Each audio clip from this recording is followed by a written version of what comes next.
Hello, friends. Nicholas with DIVO-Ted Talks or Devoted Talks.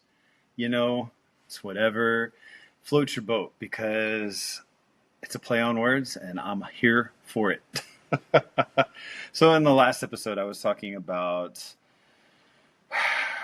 right ways and wrong ways to do things and how it's very relative to where you are in the world, who you're around in the world, and the way the world is currently, at least trajectory wise, headed. And with that indoctrination of there being right ways and wrong ways to do things, or this is the way or the only way, it can be very challenging. One thing we say at DIVO Wellness, and I've learned over the years through my work, is that movement is the way.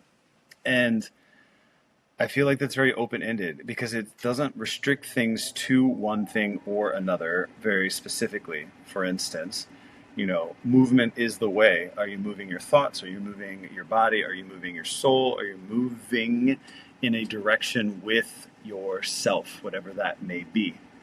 And so, taking that more broad spectrum way of doing things, and the medicine that exists within that, it becomes a little bit easier. I feel like in India there was a lot more understanding of philosophical debates and whatnot, and like a love of debate on philosophy in and of itself for the Enlightenment. And yes, of course, there's always a spectrum, right? There's the bell curve. A lot of people are in the middle, and then there's the outlier that doesn't believe it at all, and then there's the outlier that believes it wholeheartedly, without a doubt. That's it, full stop.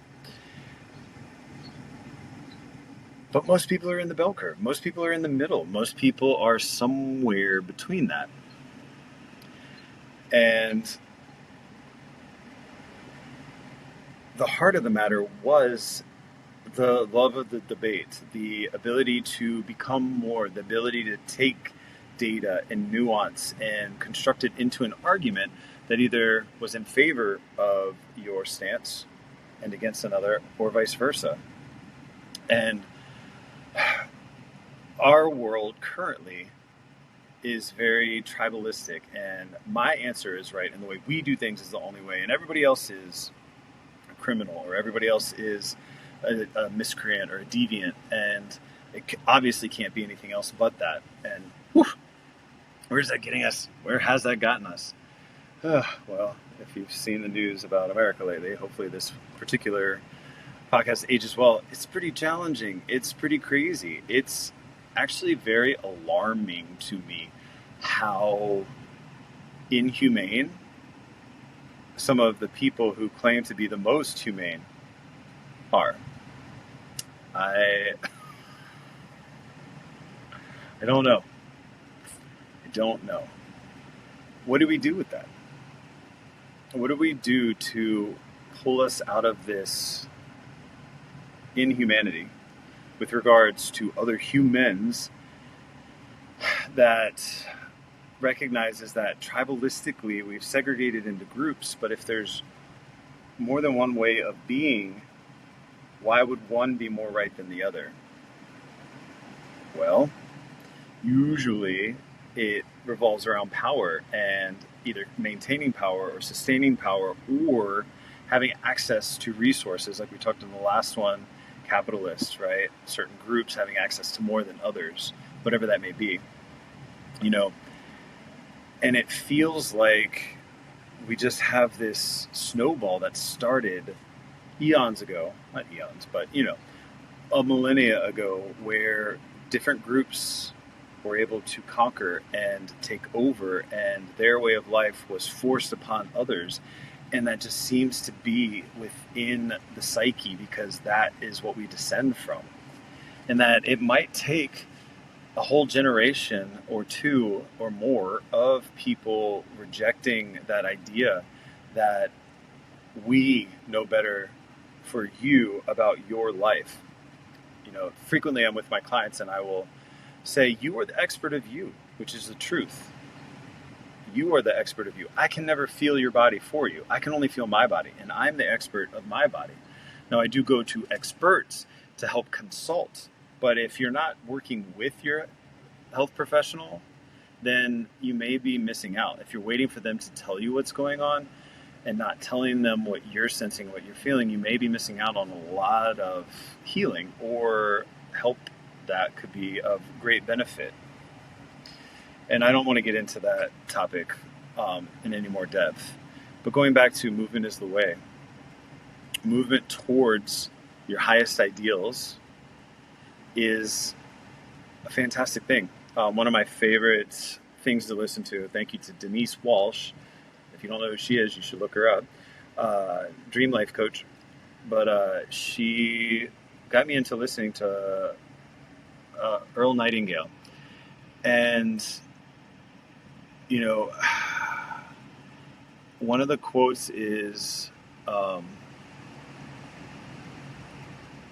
no, let me pull it up really quick so I don't misquote it. I would like to not misquote it.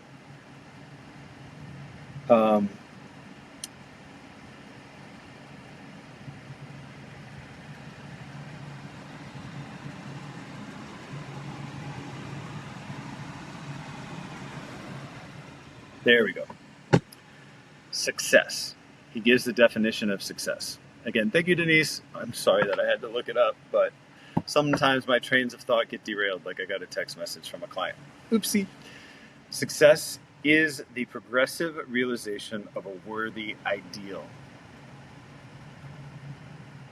Success is the progressive realization of a worthy ideal.